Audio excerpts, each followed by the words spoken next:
Forecasters from the National Oceanic and Atmospheric Administration are predicting this year's hurricane season will be near normal. But our next guest says it's no time to be complacent. Dr. David Robinson is a Rutgers University professor and New Jersey state climatologist. Good morning to you, Dr. Robinson. Good morning. So isn't a normal hurricane season good news? It's not the worst news. When you have more hurricanes in the Atlantic Basin, there's always a greater chance one might make it up to the New York metro area. But it doesn't mean we should let our guard down, because it only takes one. And usually it is only one or two in a season that threatens the area with any type of flooding from the water coming on shore or from fresh water coming downstream. Yeah, we certainly know one could really be a real problem. How many storms are the forecasters expecting?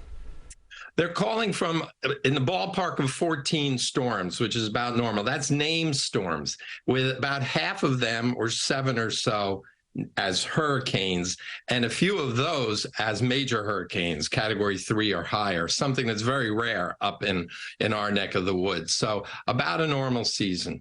How likely is it, though, that a major storm like Superstorm Sandy could happen in a near normal year? It tends to be unlikely in any year to get a storm of that magnitude up the coast. We haven't had many category 3 storms in our neck of the woods over the last century. Now, Sandy was a storm that morphed from a category 2 storm within hours before coming on shore, but actually was not even a hurricane when it came on shore, which should give people pause when they saw how much damage was done by it. So we just had a very warm winter. So will ocean temperatures be a factor? And what's unique about this hurricane season?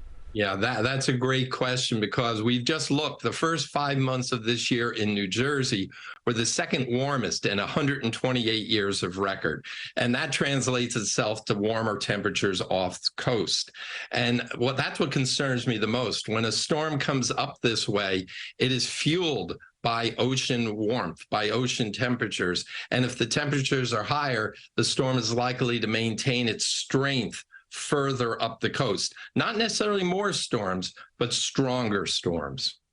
And when it comes to preparedness, in Christine's report, we saw a drill near the coast, but storms like Hurricane Ida packed a deadly punch inland. So who should be concerned? Frankly, everyone should, because we've seen the different flavors of storms, if you will. The storm surge flooding from Sandy, and the major river and flash flooding from Ida and Irene and Floyd, and the list goes on. We've been in a very active period. We've had a lot of river flooding from heavy rains inland. We've had storm surge flooding from strong winds offshore, pushing water onto our coastlines and up into our harbors.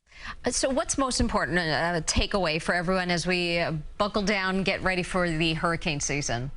Yeah, as your earlier report said, be prepared. Have an evacuation route. Communication is the key. We can follow these storms. We can know all about them. But if the word doesn't get out to people, they don't hear it, and they don't know how to act, then it's not going to be worth the studies that show our forecasting abilities improving. So communication is a key. People need to listen to the media. They need to listen to local emergency management officials and so on, and know what to do to get out of harm's way and stay out of harm's way. Dr. David Robinson, Rutgers professor and state climatologist for New Jersey, thanks so much for being with us.